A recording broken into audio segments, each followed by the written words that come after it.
Hey internet friends, before I begin I want to be very transparent and put my own hypocrisy on blast before anyone else can roast me. You know how I usually promote the act of, turning off your television and focusing on your own life, family, and health without subjecting yourself to the constant trauma and distraction that the media pumps out on the daily? Well, that's the opposite of what I've done this week and I don't recommend it. But alas, here we are, and so we ask the question, what happens now? What is next to enter stage left in this ongoing production that is 2020?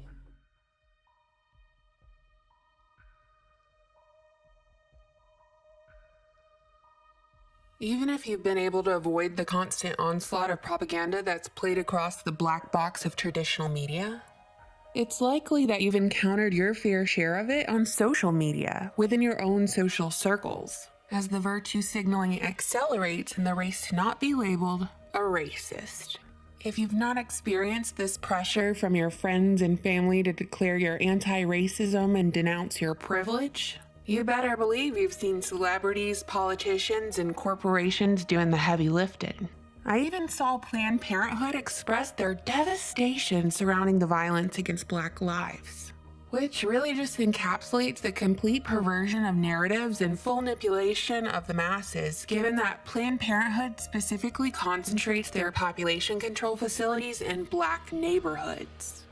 Like I said on Twitter, Planned Parenthood's Black body count makes Hotel Rwanda look like a weekend getaway.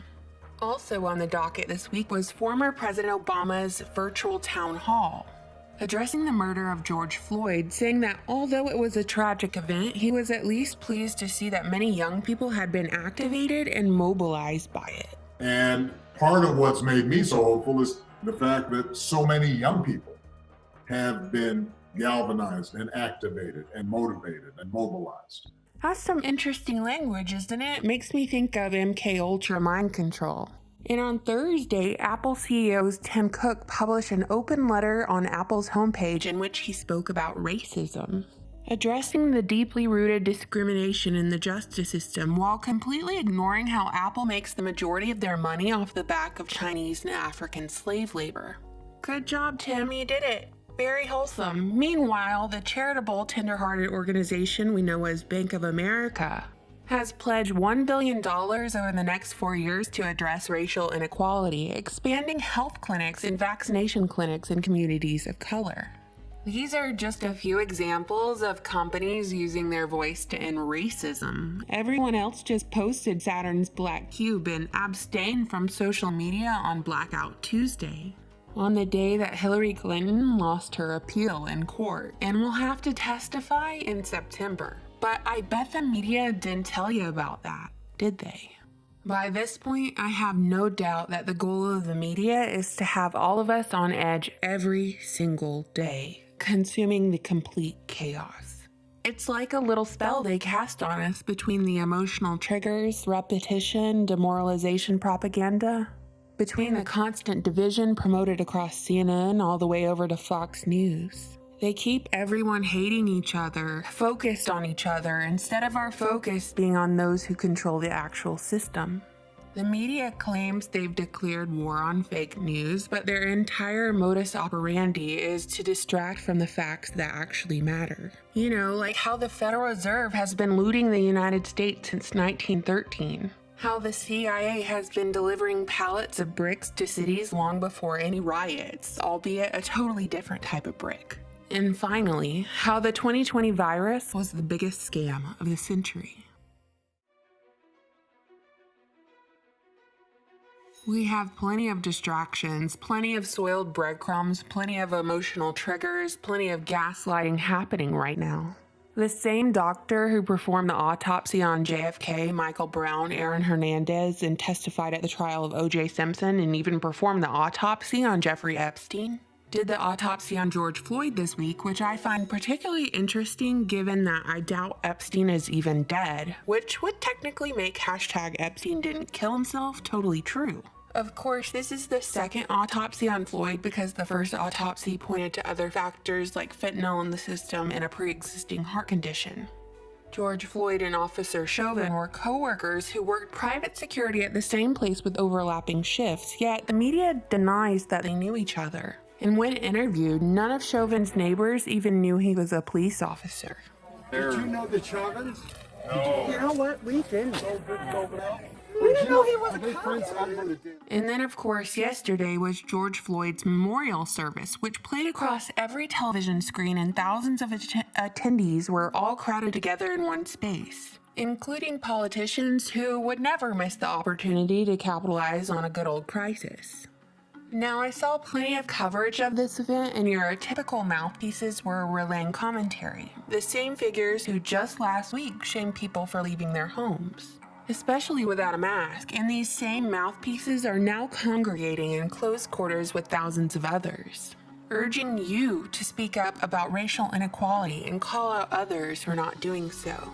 Which is pretty rich, but also sort of devastating, because the last few months you were told you can't even visit grandma in her final days in the nursing home, much less give her a proper funeral, because God forbid you might infect someone.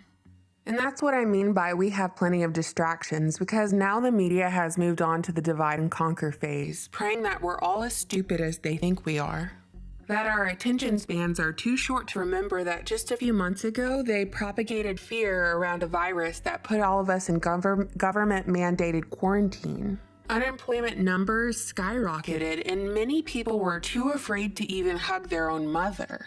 They aim to make us fear our neighbors, to dehumanize us, to shame and snitch on others for not following orders. The playgrounds around the block from your house had caution tape on them like it was an active crime scene. And yet the true body count of corona victims simply didn't support the hype, the medical martial law, and the forfeiture of the livelihoods of many. As they were laid off, their businesses forced to close, and they were simply unable to financially provide for their families. We were all affected by this. This was an attack on our personal freedoms and liberties, regardless of the color of our skin, and we were all in this together, as one, united.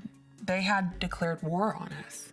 And then they divided us, as though someone snapped their fingers, and worldwide protests, much in the same pattern of the Arab Spring, are taking place in response to this instance of police brutality. Just like that, coordinated in a matter of days.